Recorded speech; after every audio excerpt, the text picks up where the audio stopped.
right, so they told me this was youth group, so I'm a little confused as to what I'm supposed to be talking about, but it's so good to be with you. It's so good that this room is being used for something other than youth group as well. I love to have more people down here.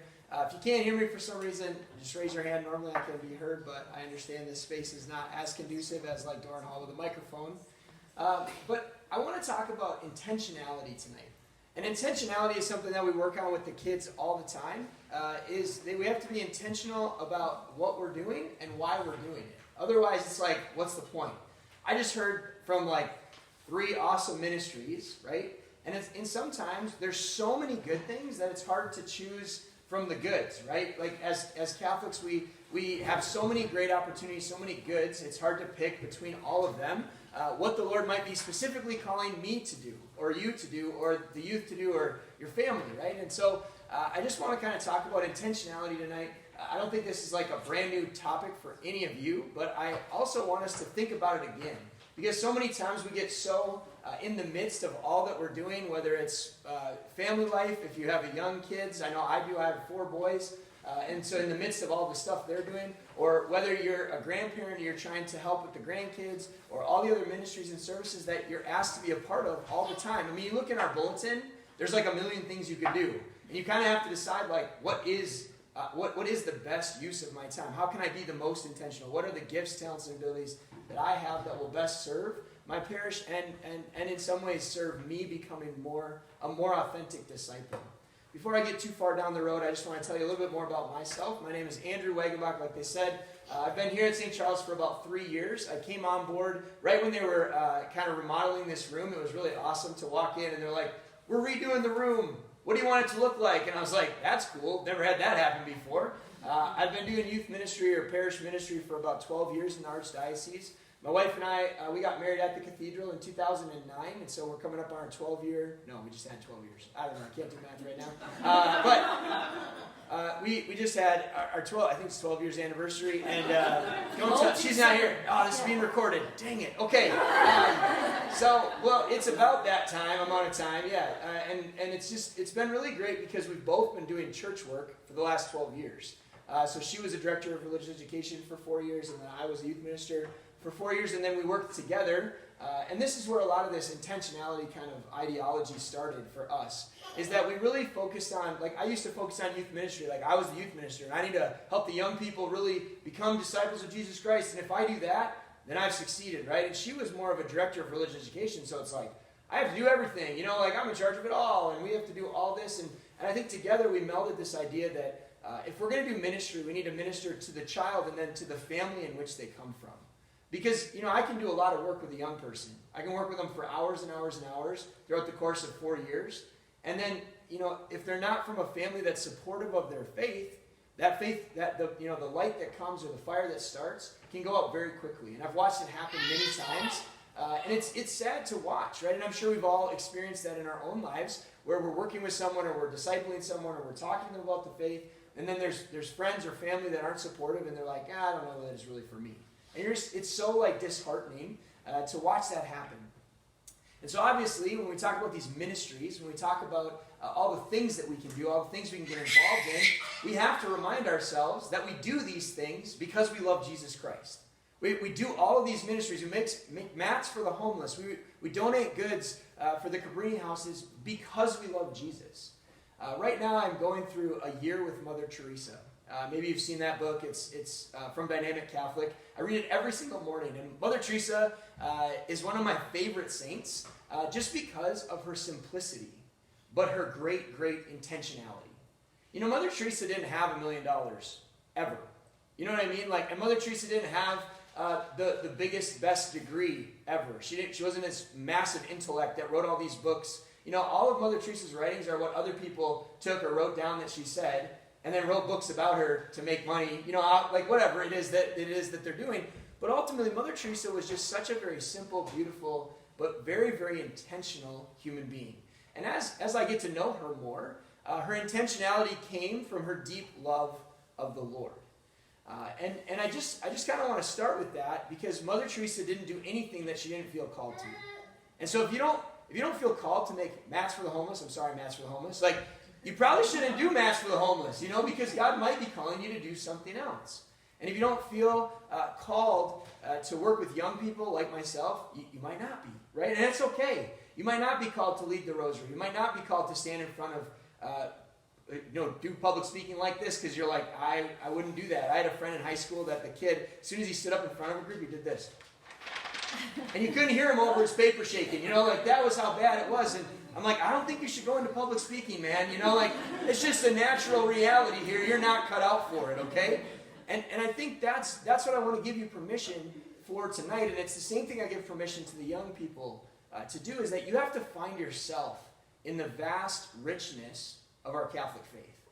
And that might be exactly what your parents did before you, or it might be something completely different, right? And I think we have to be okay, especially after a year like COVID, to remind ourselves that God's church has radically transformed over the course of 2,000 years. And we don't do ministry exactly the same way that they did, back in the first 100 years. And I lost my picture. We used the picture that's in that blank space right there at a youth event, and I'm wishing it was here, because it's actually Christians in the Colosseum, in Nero's circus. If you've ever been to Rome, there's ruins of the circus that Nero had, and they would actually bring Christians in there, and they'd crucify them just like Jesus did, and then they'd light them on fire. That was the light in the circus, right? And then on top of that, they'd take all the rest of the Christians and they'd put them out in the Colosseum, and then they'd release wild beasts to tear them apart in front of the crowd, and they were all cheering and so excited to watch the Christians die. That's the reality of the beginnings of our church, right? And now we've fast forwarded 2,000 years later, and I hesitate to say this, but I think it's true. I think that we've lost some of our intentionality in some of our ministries. I think some of our ministries are not flourishing the way that we hope they would, is because we're not as intentional about Jesus Christ in the midst of our work, of our service. And I was reading a book during COVID times. If you haven't read this book, it's super worth it. I have 2 copies up here. So the first 2 people that come up and say, I really want to read that book, you can have it. And then you just got to pass it to someone else, because I was given this book. It's called From Christendom to the Apostolic Mission. From Christendom to Apostolic Mission. And I just want to read part of the introduction. I'm sorry, my voice is not recovered yet. I was an assistant coach for my son's 5th grade football team. And for the first part of it, you could be on the field and you just told them what to do. And then since October 1st, you can't. You have to stand on the sidelines. And I have a hard time not yelling at them from the sidelines, get out, So I kind of squeak now. It's very strange. I haven't squeaked in a long time. But my voice is not what it used to be, so I apologize if it's not the way it should be. But he says right away in the introduction, and the introduction is actually from Monsignor Shea, who runs the University of Mary in North Dakota, which, as you know, is just producing lots of holy people, lots of really awesome people go there.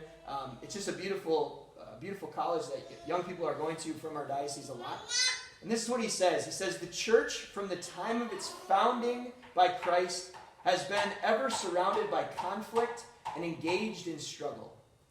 I mean, when you think about that, you're thinking to yourself, wow, I didn't know how much it was going to be, how much it was going to cost me to follow Christ, right? I think we kind of play up Christ is going to give us all the things that we need.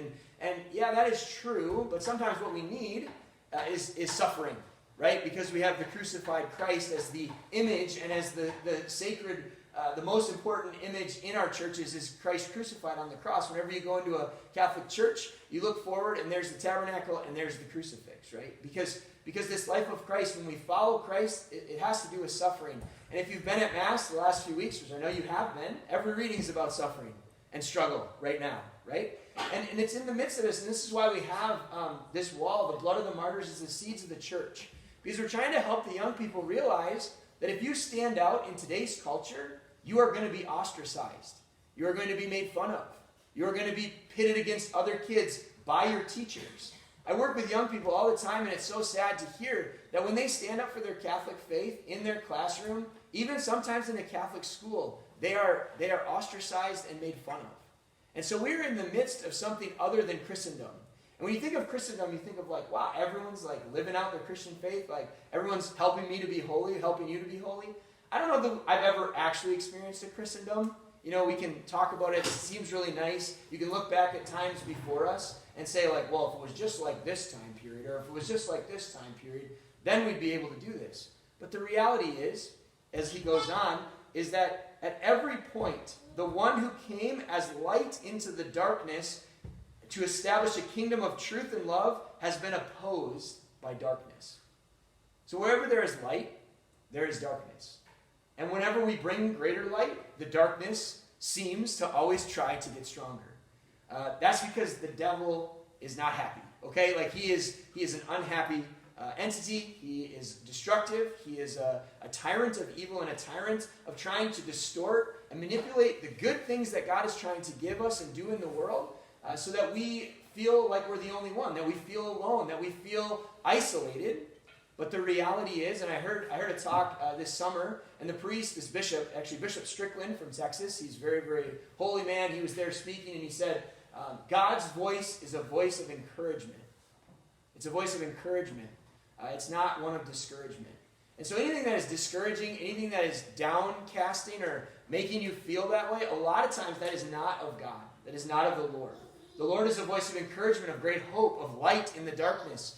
And so the last line I want to share with you, but the extent of that light, so the extent that Christ can actually participate in the world, right, depends upon us to shed the light of Christ. And so that's how I want us to start, because when we talk about intentionality, we can be super intentional in so many different things, right? I want to become, you fill in the blank. I want to be intentional about playing the guitar.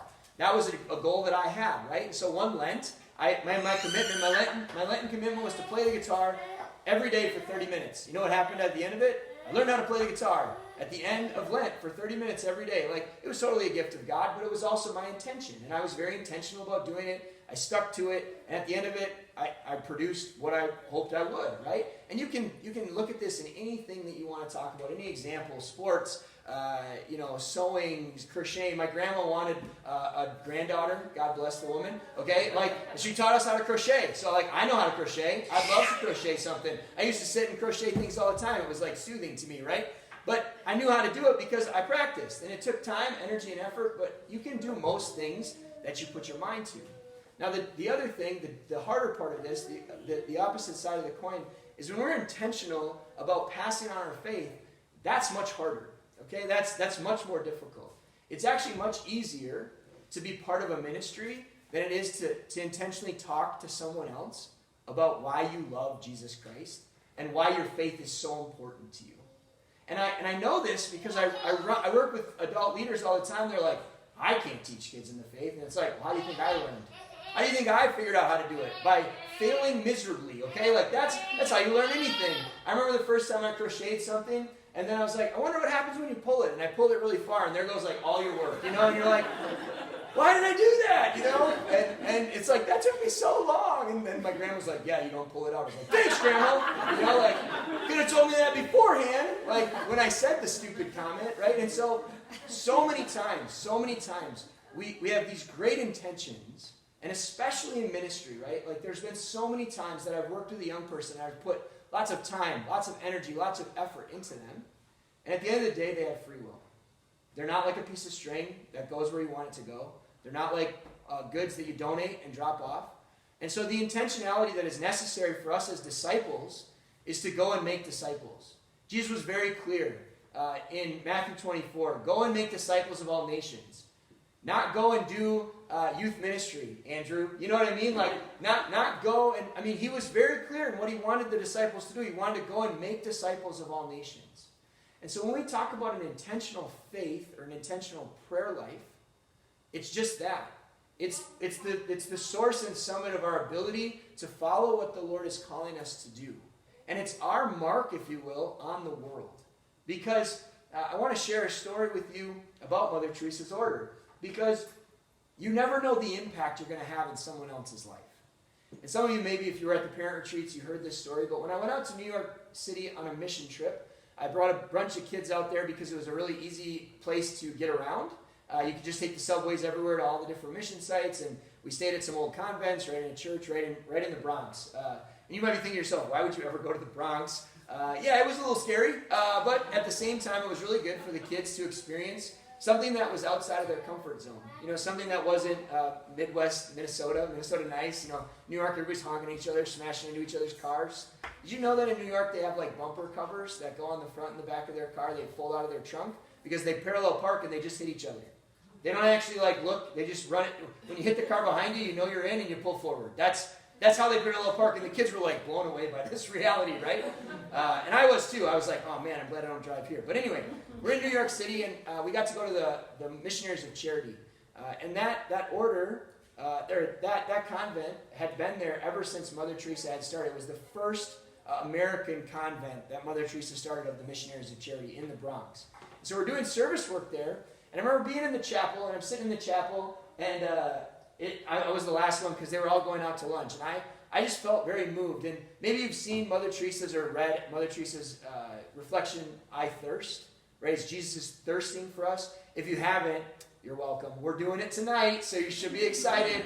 You're all going to get it. And it's a beautiful reflection on Mother Teresa had this kind of, this prompting of the Holy Spirit to write this reflection as she sat in front of the crucifix and thought about the great thirst that Christ has for souls. For your soul, for my soul, for every single person in this whole world's soul. And as she thought of this reality of I thirst, she saw the words I thirst and put them right underneath the arm of the crucifix in this convent. And this is kind of where this meditation comes from the Bronx. So when she was in the Bronx, this is kind of where it happened. So I'm sitting in the same spot that Mother Teresa's sitting, right, in this convent, in the Bronx. I was like, this is so cool. It couldn't get better than this, right? And then I see this little old religious sister that's got to be, she had to be in her late 80s, early 90s, very, very old, right? And I looked over at her, and she kind of looked at me, and I was like, oh no. It's only her and I in this chapel anymore, and I'm like, I got to get out of here. And I don't know why I felt that way, but I had this feeling I need to leave. And so I get up, and she gets up, and I'm like, oh no, there's something happening here, and so she blocks the door, and I'm like, oh gosh, what's going to happen? And I start walking, and she came and walked up, and she grabbed both of my hands. And at this point in my life, my wife and I, we homeschool our 4 sons, and we were kind of discerning, should we keep doing this, should we not, should we send them to school? And I was really struggling, and that was exactly what I was praying for, which this woman would never know. I'd never talked to her. I'd never met her before my whole life, right? She grabs my hands, and she looks me dead in the eyes, and she says, keep your children close to you, which was exactly what I needed to hear to confirm everything that my wife and I had been discerning and praying about and asking the Lord to show us, right? And she goes on and on to say that she is the 12th sister that had ever joined Mother Teresa's order. She was one of the girls that she taught in Loretto before she ever founded the Missionaries of Charity, because there were 12 young girls that she taught in Loretto that then came to her order and started the Missionaries of Charity with Mother Teresa. She's number 12. This woman has Mother Teresa's rosary. I got to hold it. She also was holding Mother Teresa's head while she died. So if you think about the reality of just her doing what the Lord prompted her to do, she was very intentional about standing in front of me, not letting me out, and she was even intentional about grabbing my hand so that I wouldn't look away or be distracted, because she knew that she was supposed to deliver a very important message for the Lord. And think about this, right? I'm reeling about how awesome Mother Teresa is, and here's part of my story that I've met one of the sisters that deeply was impacted by Mother Teresa. And now I'm out about doing my ministry and doing all that I'm doing, and part of my ministry is based in what Mother Teresa did in her life. And now you see the great intentionality that is surrounding our faith, that is in every aspect and every part of all that we do as Christians. And it is in that intentionality that we spread the light and dispel the darkness. And so that's where I kind of want to start tonight. And I know I've talked a long time, and I admit that we're running low on time here. But I do want to kind of end by talking about a way that you can get involved within some of the programs that we're offering here at St. Charles, but not maybe a physical way outside of kind of maybe writing a letter here or there. But really what our goal is we want you to help support our young people who are preparing for their sacraments through prayer. And so we kind of have called this a prayer partner plan. I made a list of all of the 2nd graders and all of the 8th graders. And what will be so amazing is if you kind of adopted, if you will, spiritually adopted a child and prayed for them for the course of this year, and then came to the sacrament that they're receiving, and then maybe like made yourself known at that point, like, hey, I've been praying for you all year, and I will continue to pray for you, or whatever you decide to do at that point. But the point of it is just so that we can kind of help foster in our parish an intentional prayer community, right? That we are intentional. That sometimes we go to prayer and we don't have any expectations, which is great. God can fill that time. But when we come with an intentional ideology into our prayer, it a lot of times becomes more effective, right? Dare said that the prayer of the year of light is the Our Father. Well, the apostles came to Jesus and they said to him, teach us how to pray. And Jesus was very intentional when he taught them the Our Father. Because it states really everything that we believe as Catholics about God and about our faith, right? Our Father who art in heaven, which is where we're going, right? Hallowed be thy name. Name above all other names, right? Forgive us our trespasses, we forgive those. Like, you can go through the Our Father and you can see the beautiful richness of our faith. And Jesus was very intentional. Jesus only had 3 years. I've been doing youth ministry for 12 years. So I was doing the math. I'm not as good. Okay? Like, Jesus did way better than what I've been able to accomplish. But the reality is that there has been great fruit from what I've done because I've been intentional. Because I thought about what I was going to do and I thought about what I was going to say. And so many times, there's so many things that we can pick from between the goods. In our church and in our parish, I just want you to consider this one as almost one of the greatest goods. Because prayer is so powerful that you can actually move mountains. You know, Jesus says that in Scripture, that if we have faith, it can move a mountain. Well, I can tell you this much. All these people who are preparing for their sacraments, mountains need to be moved in their faith. Because the culture that they live in is toxic. The culture that they live in and that we live in is not trying to help them be holy. When was the last time you saw a commercial that was like, get holy?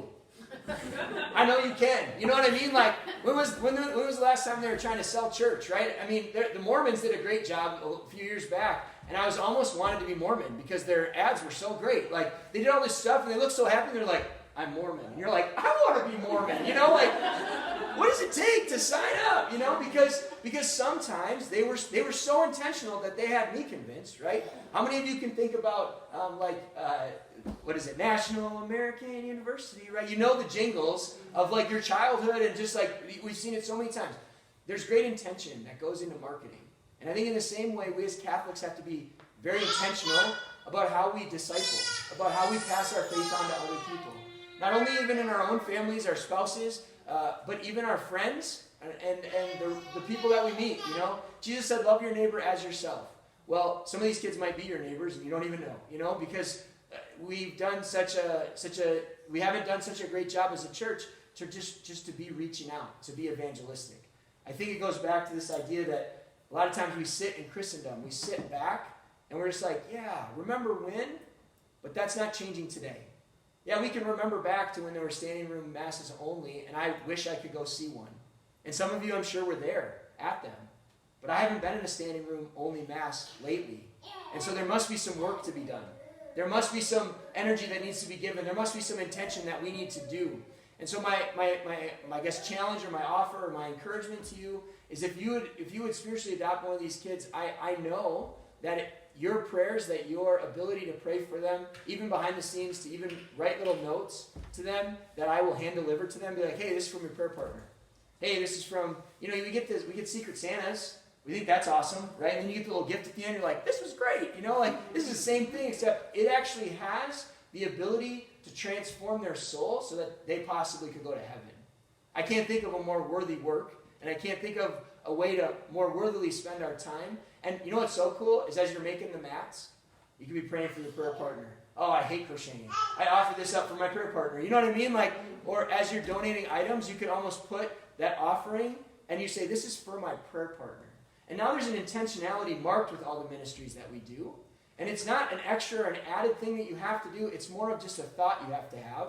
That I'm going to do this with great intention for my prayer partner. I think what we said is if you can do like a monthly little note, even just a card like, hey, I'm praying for you.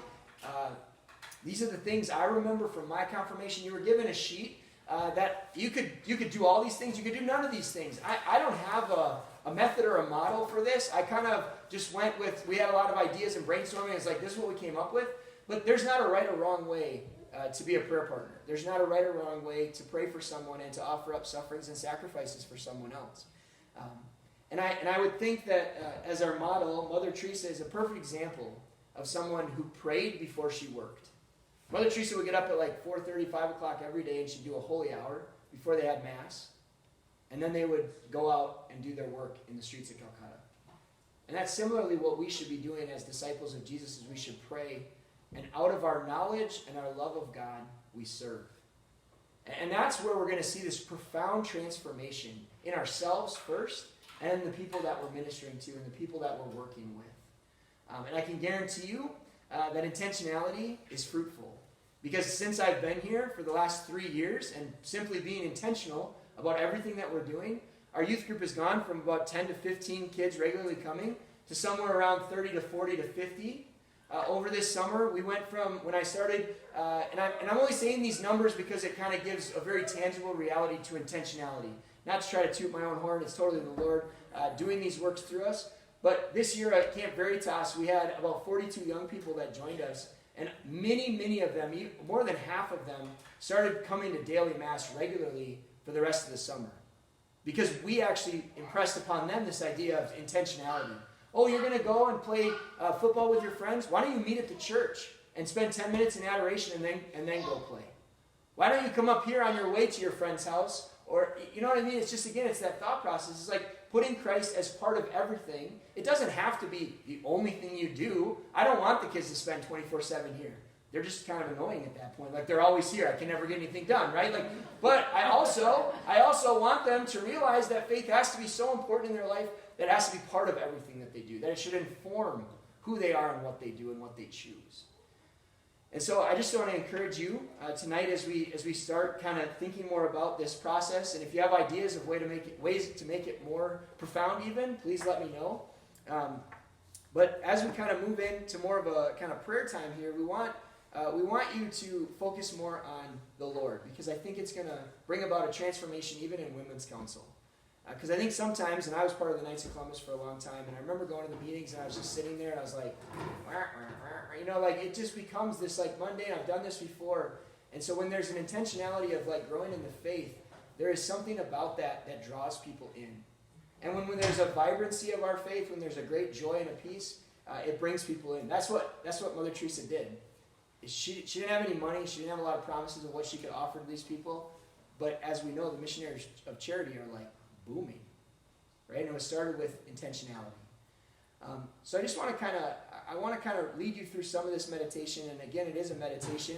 I encourage you to take this sheet with you to adoration with a pencil, and really, this sheet it has so many amazing things that you read it once and you're like, oh my gosh, that's what's standing out to me. And then you pick it up a month and a half, 2 months later, and it'll be something completely different because the Lord is working and moving in different ways within our heart.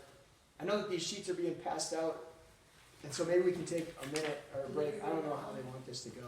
I think I'll have your attention. I'll just keep rolling with it. But as the sheets come around, the I thirst sheet. It has I thirst and Jesus on a crucifix on the top. Yep.